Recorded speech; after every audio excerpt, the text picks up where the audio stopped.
21 ya, harusnya sih bisa jalan terus. Tapi nanti mereka belum minta saya nggak tahu. Jongkok masalah. Ini udah anggaran lama nih, jadi tinggal implementasi aja. Ini delivery-nya kebetulan sekarang hari ini sebagian.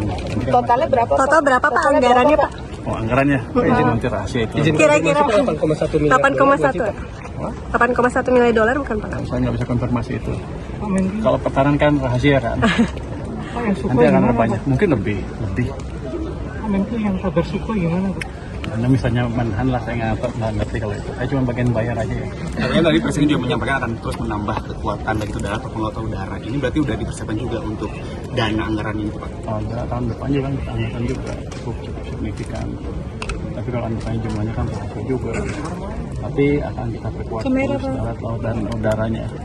Saya kan bagian bayar aja, kita bayar. Dalam tahun dekat ini ataupun tahun depan atau seperti apa? Tahun depan ada, tahun depannya lagi ada, tahun depan udah anggaran juga cukup besar.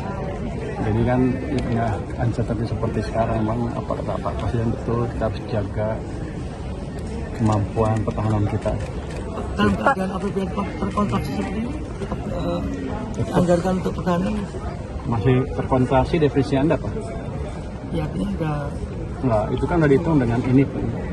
Dengan ini sudah kita hitung anggarannya di bawah 3%, defisit di bawah persen PDB, jadi nggak usah khawatir.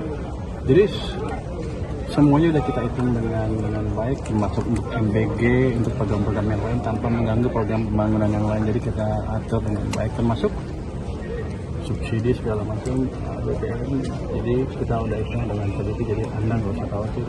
Oke, cukup ya. Pak kalau rupiah 17.600 juga dibuka menurun Pak. Berapa? Segi 6.400 Pak masuk sekarang turun Nanti 3%. kita perbaiki karena jadi fondasi ekonominya kan bagus. Itu masalah sentimen jangka pendek. Jadi saya akan fokus jaga fondasi ekonomi dengan memastikan pertumbuhan ekonomi tidak terganggu. Nanti kita juga akan masuk ke bond market mulai hari ini. Imbal udah masuk tapi hanya sedikit.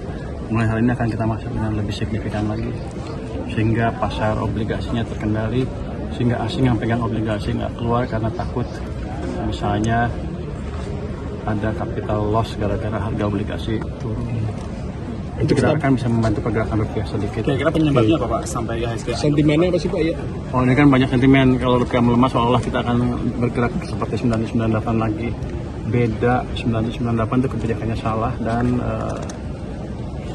instability sosial politik terjadi setelah setahun kita resesi.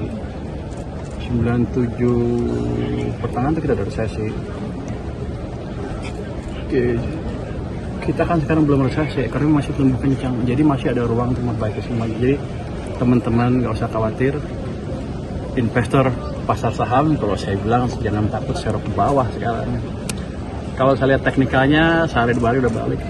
Jadi jangan lupa beli saham kita kira-kira.